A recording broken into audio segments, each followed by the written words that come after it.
Hello student, आज के इस वीडियो में क्लास 10th फिजिक्स के चैप्टर नंबर 3 मानव नेत्र के जितने भी लघुत्तरीय प्रश्न दिए गए हैं भारतीय भवन बुक में, उन सभी का आज के इस वीडियो में हम लोग सॉल्यूशन करने वाले हैं, उन सभी का आंसर लिखने वाले हैं। तो आप लोग बने रहे, शुरू से लेकर अंत तक के वीडियो को देखिए ताकि आपको पूरा के पूरा क्वेश्चन समझ में आए और उसको आप समझते हुए लिखें।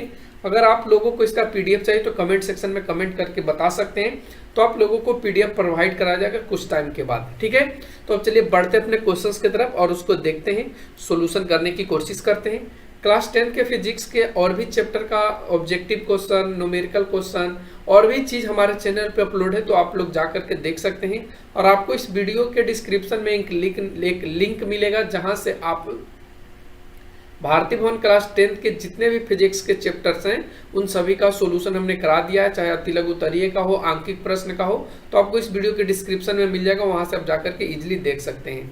तो चलिए फटाफट से बढ़ते अपने क्वेश्चंस की तरफ और उसको आंसर लिखने की कोशिश करते हैं। तो देखिए फर्स्ट क्वेश्चन आपके स्क्रीन पर दिख रहा है, जिसमें कह रहा है कि आंख की समंजन क्षमता का क्या तात्पर्य है। कहने का इसका मतलब है कि आंख की जो समंजन क्षमता है उसका मतलब क्या होता है। और तात्पर्य के जगह पे कभी कभी आप लोगों को लिखा हुआ मिलेगा अभिप्राय, तो ये दोनों सेम चीज है, ध्यान रखना। अभिप्राय लिखा हुआ हो या तात्पर्य लिखा हुआ, दोनों का मतलब सेम ही है। ठीक है, तो यहाँ पे इसका उत्तर हो जाएगा कि एक स्वस्थ मानव नेत्र दूर स्थित वस्तुओं अथवा निकट स्थित वस्तुओं को अपने नेत्र लेंस की फोकस दूरी को समायोजित करके आसानी से स्पष्ट रूप से देखता है।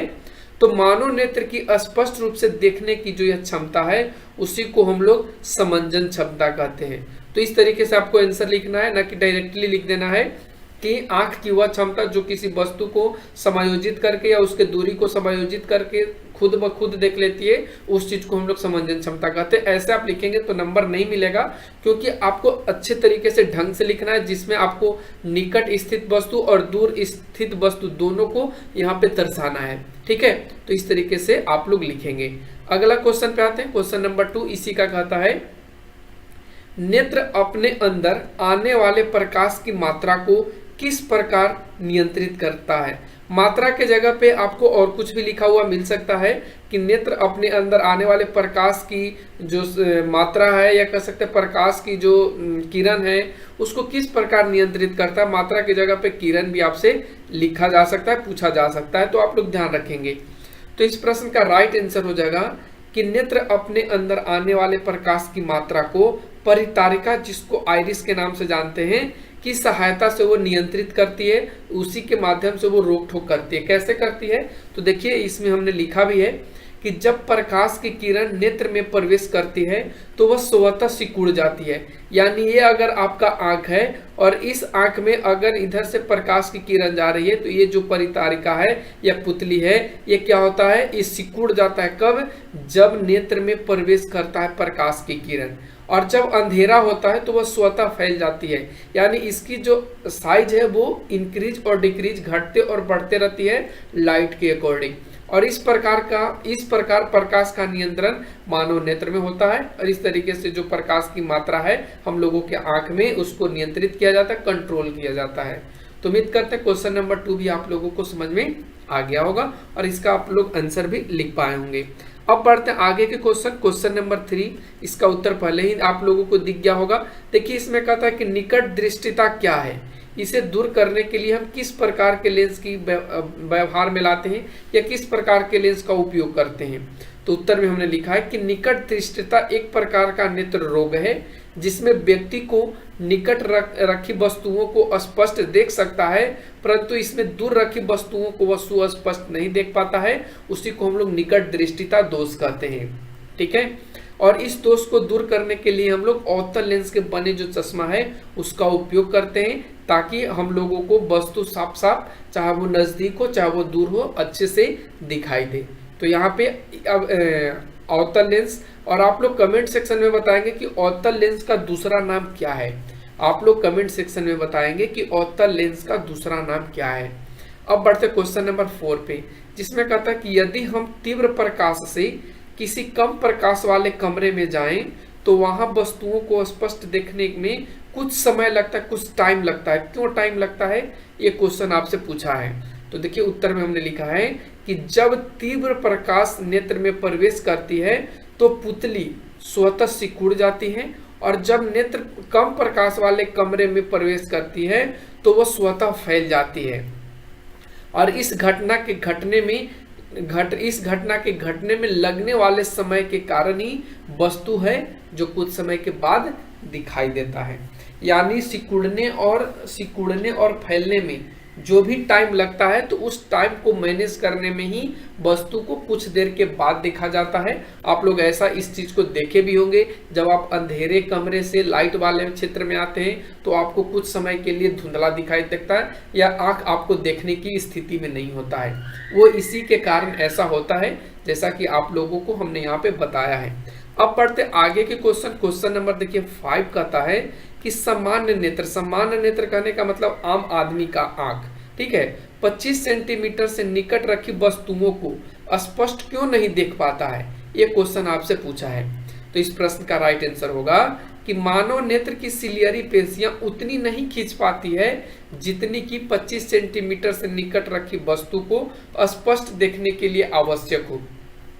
यानी मानव नेत्र का जो सिलियरी पेशियां हैं वो 25 सेंटीमीटर से कम नहीं खींच पाती है या 25 सेंटीमीटर से कम वो नहीं मुड़ पाती है। इसी के कारण 25 सेंटीमीटर तक के वस्तु को देख पाते हैं और 25 सेंटीमीटर से कम हो तो हम लोग उसको स्पष्ट रूप से नहीं देख पाते हैं। यही रीजन है, ठीक है। तो आपको क्वेश्चन नंबर 5 भी क्लियर हो गया होगा।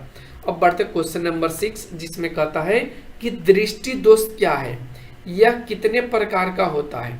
तो चलिए इस प्रश्न का भी उत्तर जानते हैं। उत्तर में हमने लिखा है नेत्र का वह दोष जिसमें नेत्र बहुत दूर स्थित या निकट स्थित वस्तुओं का स्पष्ट प्रतिबिंब रेटिना पर बनाने की क्षमता खो देता है, उसी को हम लोग दृष्टि दोष कहते हैं। दृष्टि दोष कब कहेंगे, जब कोई दूर स्थित वस्तु है और कोई निकट स्थित वस्तु है, उसका प्रतिबिंब वो रेटिना पे नहीं बना पा रहा है, तो इस कंडीशन में हम लोग कहेंगे कि वो जो आंख है वो दृष्टि दोष में है, उसमें दृष्टि दोष है या वो खराब हो चुका है, ठीक है, उसमें दोष आ गया है। और ये जो प्रकार होते हैं ये मुख्यतः 4 प्रकार से होते हैं। कहीं कहीं इनका 3 ही दिखाया जाता है जिनमें अबिंदुकता को हटा लिया जाता है, लेकिन हमने यहाँ पे 4 दिखाया है। आप लोगों को जैसे लिखना है वैसे लिख सकते हैं। तो निकट दृष्टि दोष हो गया फर्स्ट में। सेकंड में दीर्घ दृष्टि दोष, इसको दूर दृष्टि दोष भी कहा जाता है। और उसके बाद जरा दृष्टि दोष, और लास्ट में जो नंबर 4 है वो अबिंदुकता है। आप 3 भी लिख सकते हैं तो कोई दिक्कत नहीं, लेकिन ये 4 होते अबिंदुकता को लेकर के, ठीक है, तो ध्यान रखना। अगला क्वेश्चन आता है कि नेत्र में 2 मुख्य दोषों के नाम लिखे।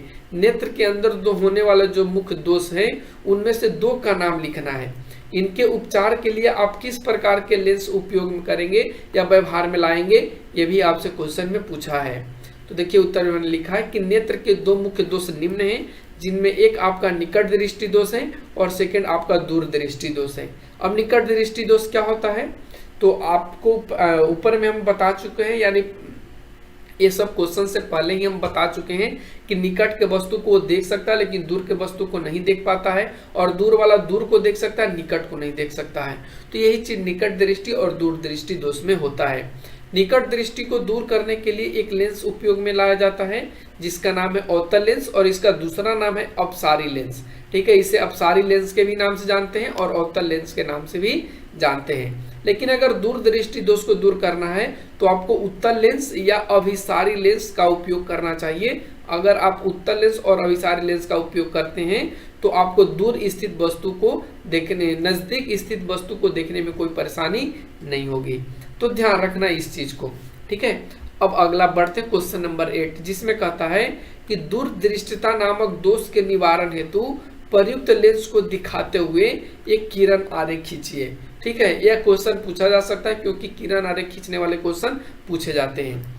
तो इस प्रश्न का राइट आंसर होगा कि दूरदृष्टिता नामक दोष के निवारण हेतु हम लोग उत्तल लेंस के बने चश्मे का उपयोग करते हैं, और इसका कुछ किरण आरेख इस प्रकार से है। तो देखिए यहाँ पे हमने 2 किरण आरेख बनाया, एक किरण आरेख पहले और एक किरण आरेख बाद में, या इसको किरण आरेख नंबर 1 और इसको 2 कह सकते हैं।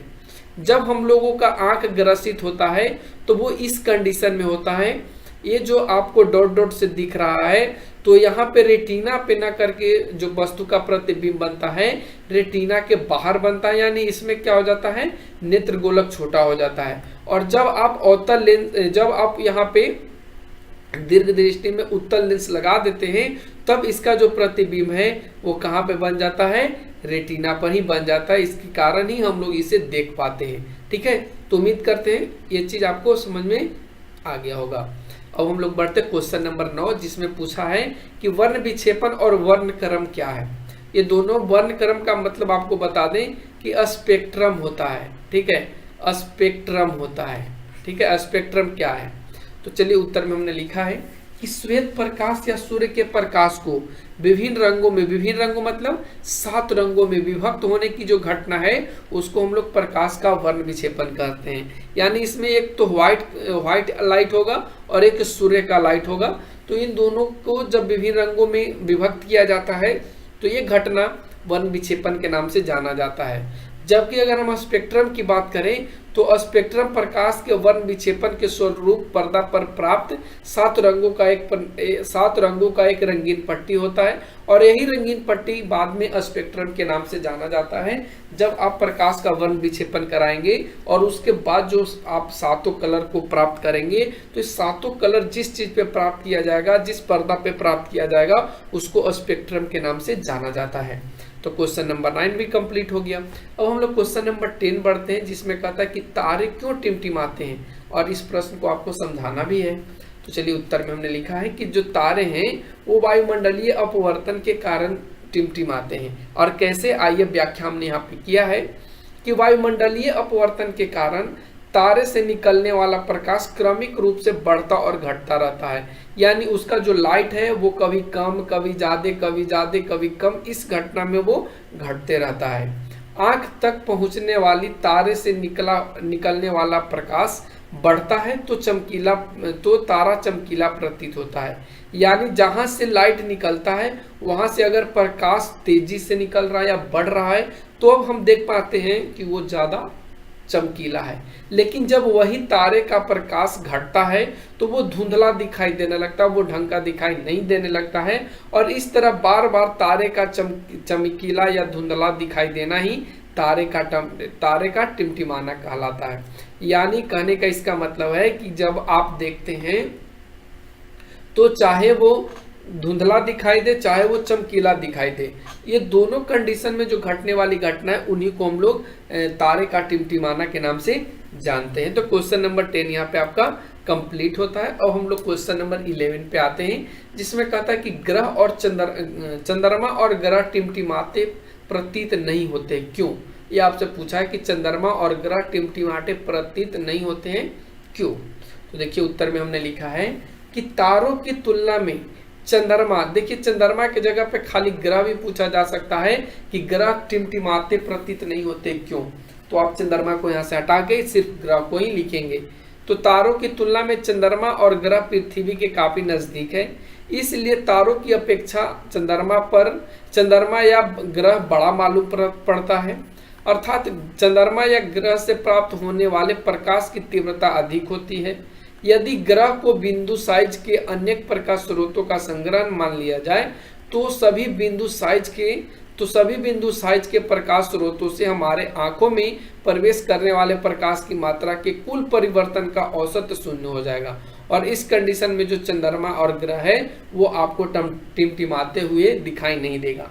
इसका और भी कारण है, जैसे कि हम आपसे बात करें तो जो उच्च ताप है, उच्च दाब है, तो इन सारे चीज़ों से भी यहाँ पे इसको दिक्कत होता है, जिसके कारण ये टिमटिमाता हुआ प्रतीत नहीं होता है। ठीक है, ऐसे आपको लिखना था। अगला क्वेश्चन आता है 12 नंबर की सूर्योदय के समय सूर्य रक्तताप क्यों प्रतीत होता है। ये क्वेश्चन आपसे पूछा है। रक्तताप के मतलब, कहने का मतलब खून की तरह लाल क्यों दिखता है, खून की तरह लाल क्यों दिखता है, ये क्वेश्चन आपसे पूछा गया है। देखिए उत्तर में हमने लिखा है कि सूर्योदय के समय सूर्य क्षितिज के समीप रहता है। क्षितिज कहने का मतलब एकदम हॉरिजॉन्टल लाइन में रहता है, अर्थात काफी दूर स्थित रहता है। ऐसी स्थिति में सूर्य से निकलने वाले प्रकाश को वायुमंडल में लंबी दूरी तय करना पड़ता है और क्षितिज के समीप नीले तथा कम तरंग दैर्ध्य के प्रकाश का अधिकांश भाग वायुमंडल में उपस्थित कणों द्वारा प्रकीर्णित हो जाता है। सबसे अधिक तरंग दैर्ध्य वाले लाल रंग के प्रकाश का प्रकीर्णन सबसे कम होता है, इसलिए कह सकते हैं कि लाल रंग का प्रकाश ही हमारे नेत्रों तक पहुंच पाता है। अतः सूर्योदय के समय सूर्य क्या दिखाई देगा? रक्ताभ दिखाई देगा। तो इस तरीके से आप यहाँ पे इसका आंसर लिख सकते थे। अब आते हैं हम लोग क्वेश्चन नंबर 13, जिसमें कहता है कि किसी अंतरिक्ष यात्री को आकाश नीले की अपेक्षा काला क्यों दिखाई देता है। यानी उसे नीला देना चाहिए था आकाश, लेकिन अब उसे काला प्रतीत होता है या काला दिखता है। तो बताइए क्यों दिखता है, ये क्वेश्चन आपसे पूछा है। तो उत्तर में हमने लिखा है कि अंतरिक्ष में कोई उपस्थित नहीं है। कोई उपस्थित कहने का मतलब वहां पे कोई जीव जंतु व्यक्ति इंसान नहीं रहता है, अर्थात वहां कोई वायुमंडल भी नहीं है। जब वहां पे सारे चीज रहेंगे ही नहीं तो वायुमंडल आएगा कहां से? इसलिए वहां प्रकाश का प्रकीर्णन नहीं होता। वहां पे क्या नहीं होता है? तो प्रकाश का प्रकीर्णन नहीं होता है, और प्रकीर्णन नहीं होने के कारण आकाश काला दिखता है। परिवर्तन नहीं होने के कारण ही जो आकाश का रंग है वो हम लोगों को काला दिखाई देता है। आगे के क्वेश्चन पे बढ़ते हैं। अगला जो हम लोगों का क्वेश्चन आता है क्वेश्चन नंबर 14। देखिए क्वेश्चन नंबर 14 में क्या कहता है यहाँ पे कि इंद्रधनुष की व्याख्या करें और प्रकाश के वर्ण विक्षेपण से आप क्या समझते हैं ये आपको बताना है। तो चलिए, हमने लिखा है कि वायुमंडल में उपस्थित वर्षा की बूंदों के द्वारा प्रकाश के अपवर्तन तथा पूर्ण आंतरिक परावर्तन के पश्चात विक्षेपित होने से इंद्रधनुष का निर्माण होता है। देखिए यहाँ से आपको ऑब्जेक्टिव क्वेश्चन भी बन सकता है कि इंद्रधनुष का बनना किस प्रक्रिया को दर्शाता है। तो आप लोग यहाँ से ध्यान रखना कि ये प्रकाश के अपवर्तन तथा पूर्ण आंतरिक परावर्तन के पश्चात बनता है।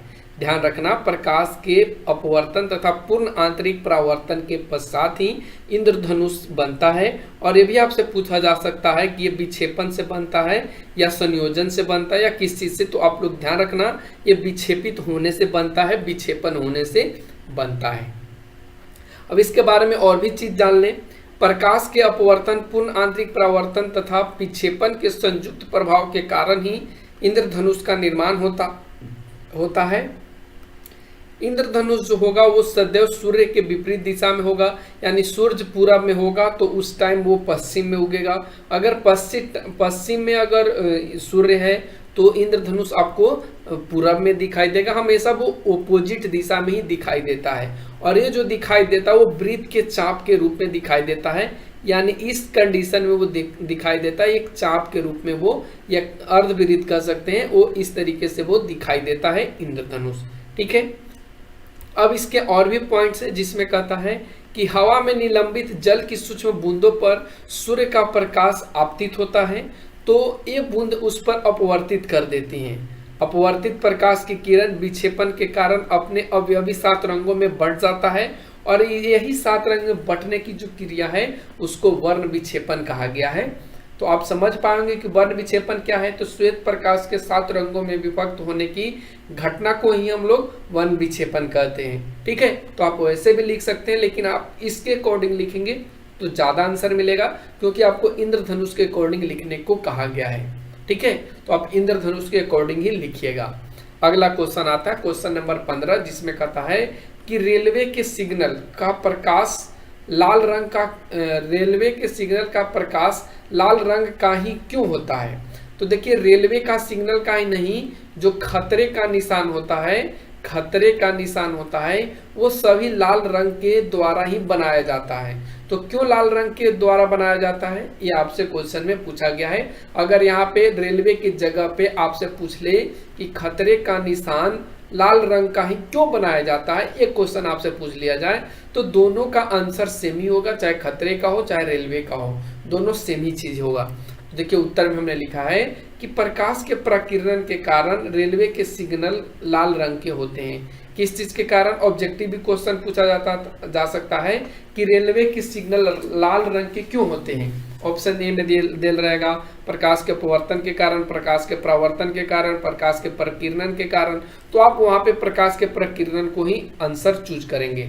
ठीक है, क्योंकि हम जानते हैं कि जिस रंग के प्रकाश जिस रंग के प्रकाश तरंग दैर्ध्य जितनी ही अधिक होता है उसका प्रकीर्णन उतना ही कम होता है। यानी जो भी प्रकाश है उसका अगर तरंग दैर्ध्य कम होता है तो वो उसे हम लोग क्या कहते हैं, ज़्यादा मतलब गढ़े रंग कर सकते हैं, या कह सकते हैं कि उसका उपयोग हम लोग रेलवे सिग्नल में या खतरे के निशान में करते हैं। और ऐसा चीज़ आपको लाल रंग में देखने को मिलेगा कि उसका जो तरंग दैर्ध्य है वो बहुत अधिक होता है, और बहुत अधिक होने के कारण उसका जो प्रकीर्णन है बहुत कम होता है। यहाँ पे लिखे भी हैं कि चूंकि लाल रंग के प्रकाश का तरंग दैर्ध्य सबसे अधिक होता है इसलिए लाल रंग का प्रकीर्णन भी सबसे कम होता है। अर्थात लंबी दूरी से दिखने वाले रंग में लाल रंग का ही उपयोग होता है, क्योंकि अन्य सभी रंग शीघ्र ही प्रकीर्णित हो जाते हैं। यानी सभी आपको अच्छे से नहीं दिखाई देंगे, लेकिन लाल ही एक ऐसा रंग है जिसमें तरंग दैर्ध्य अधिक होता है, और अधिक होने के कारण वो प्रकीर्णित कम होता है, और प्रकीर्णित कम होने के कारण हम लोगों को स्पष्ट रूप से दिखाई पड़ जाता है वहाँ पे खतरा है। ठीक है, अतः रेलवे के सिग्नल में इसी कारण लाल होते हैं। अतः रेलवे के सिग्नल इसी कारण क्या होते हैं, रेड होते हैं। रेलवे के सिग्नल सिर्फ नहीं और भी जो खतरे का निशान है उसमें हम लोग लाल रंग का ही इस्तेमाल करते हैं। अगला क्वेश्चन आता है 16 नंबर। 16 नंबर क्वेश्चन कहता है कि जब श्वेत प्रकाश एक प्रिज्म से होकर गुजरता है तब इसके अवयव किसी सफेद पर्दे या दीवार पर भिन्न स्थानों पर दिखाई पड़ते हैं। क्यों दिखाई पड़ते हैं? तो देखिए उत्तर में हमने लिखा है कि जब श्वेत प्रकाश एक प्रिज्म से होकर गुजरता है तब इसके अवयव किसी सफेद पर्दे या दीवार पर भिन्न स्थानों पर दिखाई इसलिए पड़ते हैं कि श्वेत जो प्रकाश होता है वो 7 रंगों का मिश्रण होता है, मिक्सचर होता है 7 रंगों का। और 7 रंग कौन कौन से हैं? तो आप लोग एक ट्रिक तो याद रखते ही हैं, बैजानी पिनाला इसी से आप निकाल लेते हैं। बै से बैगनी, ज से जामुनी, न से नी से नीला, ह से हरा, पी से पीला, न से नारंगी और ल से लाल। तो आप यहाँ से भी निकाल सकते हैं। तो वही चीज कहता है कि 7 रंगों का मिश्रण होता है, और प्रिज्म सिर्फ उन 7 रंगों को अलग अलग करती है जो श्वेत प्रकाश में पाई जाती हैं। तो आप समझ पाए होंगे कि हम लोग क्यों जो प्रिज्म है उसका इस्तेमाल करते हैं श्वेत प्रकाश को वर्ण विक्षेपण के रूप में। ठीक है, अब बढ़ते हैं आगे के क्वेश्चन, जो क्वेश्चन नंबर 17 है। इसमें कहता है कि प्रकाश का वर्ण विक्षेपण क्या है। तो आप लोग यहाँ पे देख पा रहे होंगे कि ये कोई श्वेत प्रकाश है और इस 7 रंगों में जो विभक्त हो रहा है, तो यही घटना को हम लोग किस नाम से जानते हैं? वर्ण विक्षेपण के नाम से जानते हैं। यानी श्वेत प्रकाश के 7 अलग अलग रंगों में बंट जाना ही प्रकाश का वर्ण विक्षेपण होता है। उत्तर में हमने लिखा भी है कि श्वेत प्रकाश या सूर्य का प्रकाश जब एक प्रिज्म से गुजरता है तो वह अपने विभिन्न अवयवी रंगों में विभक्त हो जाता है, और विभिन्न रंगों में विभक्त होने की घटना को हम लोग प्रकाश के वर्ण विक्षेपण कहते हैं। तो उम्मीद करते हैं प्रकाश के वर्ण विक्षेपण आप लोगों को क्लियर हो गया होगा। अगला जो क्वेश्चन इसी में है वो पूछा है स्पेक्ट्रम कैसे बनता है। तो ये जो आप देख पा रहे हैं 7 रंगों की एक जो पट्टी या पर्दा, इसी को बोला जाता है स्पेक्ट्रम। क्या बोला जाता है? स्पेक्ट्रम बोला जाता है। देखिए उत्तर में हमने लिखा भी है कि स्पेक्ट्रम वर्ण विक्षेपण के दौरान पर्दा पर प्राप्त 7 रंगों की एक रंगीन पट्टी होती है जिसमें 7 रंगों से कम दिखाई देते हैं। कम नहीं, 7 रंग जिसमें 7 रंग क्रम मतलब सीरियल से दिखाई देते हैं। यानी पहले लाल होगा, फिर उसके बाद नारंगी होगा, फिर पीला होगा, हरा होगा, नीला होगा, जामुनी होगा और बैगनी होगा। तो इस तरीके से यहाँ पे वर्ण विक्षेपण में 7 रंग दिखाई देते हैं। तो उम्मीद करते हैं ये सारे के सारे क्वेश्चन आपके लिए इंपॉर्टेंट होंगे और एग्जाम में पूछे जाते हैं इन सारे से क्वेश्चन। तो आज के लिए बस इतना ही, फिर मिलते हैं अगले वीडियो और अगले कंटेंट के साथ। तब तक चैनल पे बने रहने के लिए thanks for watching, take care, bye bye. अगर आप लोग चैनल पे नए हैं तो चैनल को सब्सक्राइब जरूर कीजिए। वीडियो पसंद आ रहा है तो लाइक भी जरूर करें। तो चलिए आज के लिए बस इतना ही, टेक केयर, बाय बाय।